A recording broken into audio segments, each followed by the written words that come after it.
Le Sahel est une vaste région africaine semi-arabe, séparant le désert du Sahara au nord et les savanes tropicales au sud, et est autant une terre d'opportunités que de défis.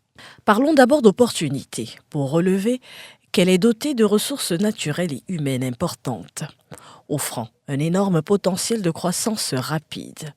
Comme opportunité, des potentiels énormes en énergie renouvelable et possède une capacité de production d'énergie solaire parmi les plus élevées au monde.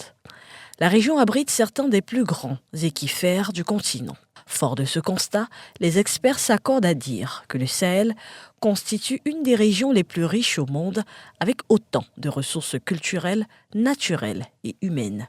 Parlant de ressources humaines, le Sahel représente une des régions les plus jeunes au monde, avec 64,5% de la population ayant moins de 25 ans. Par conséquent, les investissements dans les domaines d'éducation et de formation professionnelle peuvent drainer des dividendes démographiques importantes. Des potentialités énormes qui tranchent avec les enjeux environnementaux, politiques et sécuritaires profondément enracinés et susceptibles de nuire à la paix. Puisque depuis 2013, les pays du G5 Sahel sont confrontés à une insurrection djihadiste, officiellement en provenance de la Libye de Kadhafi. Seulement, le devoir de mémoire nous amène à reconnaître que c'est après l'assassinat lâche et barbare du guide libyen que la situation s'est nettement détériorée dans la région.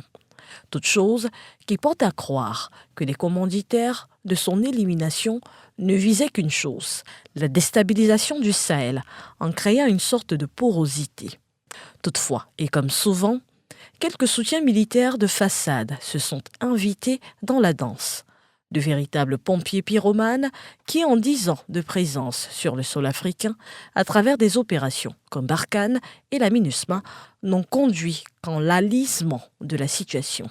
Heureusement, l'arrivée au pouvoir des panafricanistes à la tête des États comme le Niger, le Burkina Faso et le Mali ont contribué efficacement à exiger le départ de ces amis hypocrites et même devenus très dangereux pour le retour à la paix que sont la France et les Nations Unies. Même si certains voisins, à l'instar du Tchad, de Déby fils, se sont proposés de les héberger, tout porte à croire que la majorité des pays du G5 Sahel semblent avoir identifié les vrais ennemis de la région. Et c'est d'ailleurs pour endiguer ce phénomène qu'un accord de coopération baptisé Liptako-Gourma a été paraphé, il y a peu, entre le Niger, le Burkina Faso et le Mali. Initiative qui vise à harmoniser les forces afin de faire face à l'ennemi commun. Reste peut-être que d'autres les rejoignent, en commençant tout au moins par les voisins directs. N'oubliez surtout pas de vous abonner et d'activer la cloche de notification pour ne rater aucune de nos prochaines vidéos.